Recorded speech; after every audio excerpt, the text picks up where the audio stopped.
Judges 2. And the messenger of Jehovah came up from Gilgal to Bochim, and said, I led you up from Mitzrayim, and brought you to the land of which I swore to your fathers. And I said, I do not break my covenant with you. And as for you, do not make a covenant with the inhabitants of this land. Break down their altars. But you have not obeyed my voice. What is this you have done? Therefore I also said, I am not driving them out before you, and they shall be adversaries to you, and their mighty ones shall be a snare to you.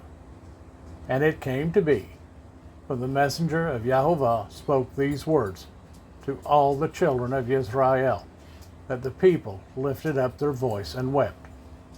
So they called the name of that place Bochim, and slaughtered there to Jehovah.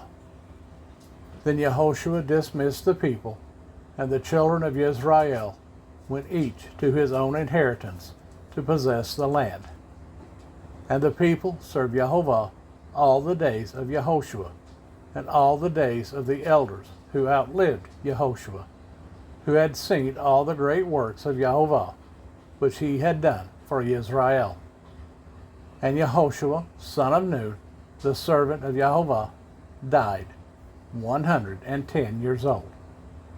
And they buried him within the border of his inheritance at Timnath-Heres, in the mountains of Ephraim, on the north side of Mount Gaash. And all that generation were likewise gathered to their fathers. And another generation arose after them, who did not know Jehovah, nor the work which he had done for Israel.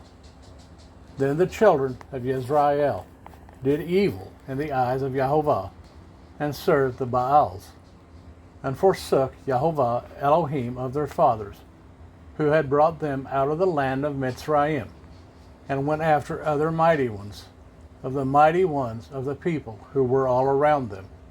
And they bowed down to them, and provoked Jehovah. So they forsook Jehovah, and served Baal, and the Ashtoreths.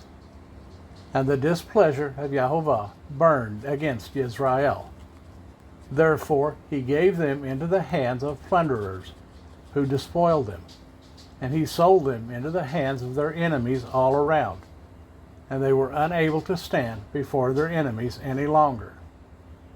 Whenever they went out, the hand of Jehovah was against them for evil, as Jehovah had spoken, and as Jehovah had sworn to them, and they were distressed greatly. Then Jehovah raised up rulers who saved them from the hand of those who plundered them. However, they did not listen to their rulers either, but went whoring after other mighty ones, and bowed down to them.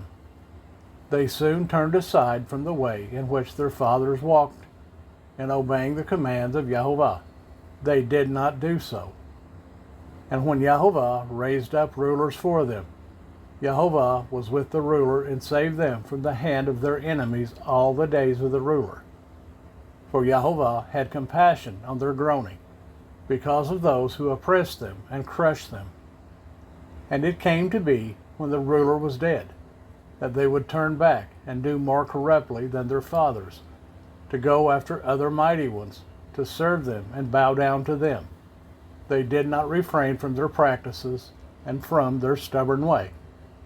And the displeasure of Jehovah burned against Israel.